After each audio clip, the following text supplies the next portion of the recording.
کارخانے کا مالک ہے اور وہ مالک ہم سے کہے کہ اگر آپ سنیچر کو مزدوری کرتے ہو تو آپ کو ہم 500 روپے دیں گے، اگر آپ اتوار کو مزدوری کرتے ہو تو ہم آپ کو 5000 روپے دیں گے، تو سنیچر کو اگر کام آ جاوے تو وہ مزدوری چھوڑ کر کام میں لگ جائے گا، گھر کے کام میں یا بازار میں کہیں نہ کہیں لگ جائے گا۔ لیکن اتوار کو مکان کارخانے کے مالک نے اعلان کیا ہے اگر تم نے اتوار کو کام کیا تو ہم 5000 روپے دیں گے۔ اب زید جو مزدور ہے وہ 1000 آفات آ جائیں، 1000 پریشانی آ جائیں، گھر میں بچے کی طبیعت خراب ہو جائے، تب بھی وہ کارخانہ جائے گا اور کام کرے گا، کیونکہ اس دن اس کو 5000 روپے ملنا ہے۔ یہ دنیا کا ایک انسان ہے جو اعلان کر رہا ہے کہ سنیچر کو کام کرو تو 500 روپے، اتوار کو کام کرو تو 5000 روپے، اور وہ 5000 روپے کی خاطر وہ اپنی بیماری کو، اپنے بال بچوں کی بیماری کو چھوڑ کر وہ کارخانے جا کر کام کر رہا ہوتا ہے۔ اب آپ تصور کرو وہ اللہ جو سب سے بڑا مالک ہے، جو سب سے بڑا شہنشاہ ہے، جو سب کا پالنہار ہے، وہ اللہ اعلان کرتا ہے تم نے 11 مہینے عبادت نہیں کی، بلکہ رمضان کا مہینہ آیا، 20 راتیں وہ گزری ہیں جن میں تم نے عبادت نہیں کی، اب 10 راتیں آپ کے پاس آ رہی ہیں،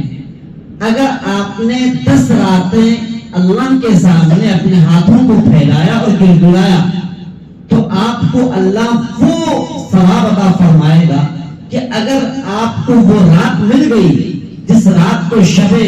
قدر، اگر وہ رات آپ کو مل جاتی ہے تو اس کا مطلب یہ ہوا کہ آپ نے ایک رات میں 1000 عبادت کر لی۔ یہاں پر بیٹھے ہوئے لوگ ہیں، کسی کی عمر 50 سال ہے، کسی کی 60 سال ہے، 50 اور 60 سال ہمارے گزرے ہیں، آپ کو پتا ہے 20 سال تو گزر گئے بچپن سے جوان ہونے میں، 20 سے 35 سال 40 سال گزرتے ہیں بالغ ہونے میں اور شادی کے بعد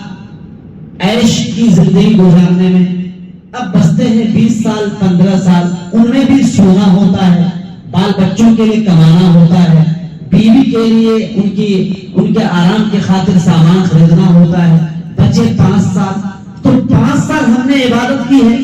اور وہ عبادت بھی قبول ہوئی یا نہیں ہوئی اللہ عالم۔ اب اللہ نے ہمیں آفر دیا، اللہ نے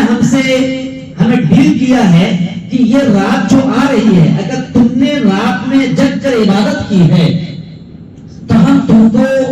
1000 عبادت کرنے کا ثواب دیں گے۔ تو ہم سے بڑا بدبخت ہے کوئی جس کو اللہ نے آفر کیا اس کے باوجود آفر کو ٹھکرا دیا۔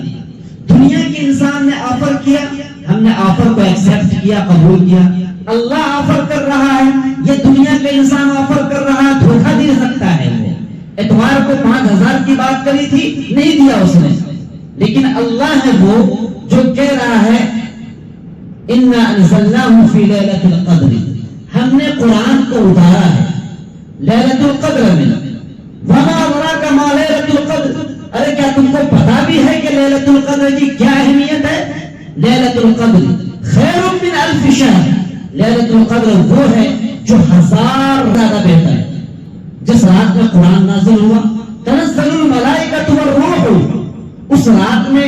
آسمان سے فرشتے آتے ہیں، حضرت جبریل علیہ السلام اترتے ہیں اللہ کے حکم سے، اللہ کی اجازت سے۔ کیوں آتے ہیں؟ ارے زید دعائیں کر رہا ہے، فرشتوں جا کر دعاؤں پر آمین کہو۔ افسوس کی بات تو یہ ہے، یہ اعتکاف کی گھڑی تھی، ہم لوگوں کو 10 دن نکالنا چاہیے تھا۔ صرف ایک صاحب جو بزرگ ہیں، بوڑھے ہیں، اسلام صاحب، وہ ویسے بھی بوڑھے ہیں، کچھ کام نہیں تھا، مسجد میں آ کے بیٹھ گئے۔ ارے جن کے پاس کام تھا، کام کو چھوڑ کر اللہ کے دربار میں اللہ کی درباری کی ہوتی تھی، یہ اصل عبادت تھی۔ ہم نے کیا کیا؟ کچھ نہیں کیا ہم نے۔ فرشتوں نے آمین کہا ہوتا آپ کی دعاؤں پر، رات میں آپ نے قرآن پڑھا ہوتا، تہجد میں آپ نے رویا ہوتا، اللہ کی قسم پروردگار نے تمام پریشانیوں کو دور کر دی ہوتی۔ آج بھی وقت ہے، اگر لاک ڈاؤن ہو جائے گھر میں اپنے آپ کو بند کر لیتے نہیں کر لیتے،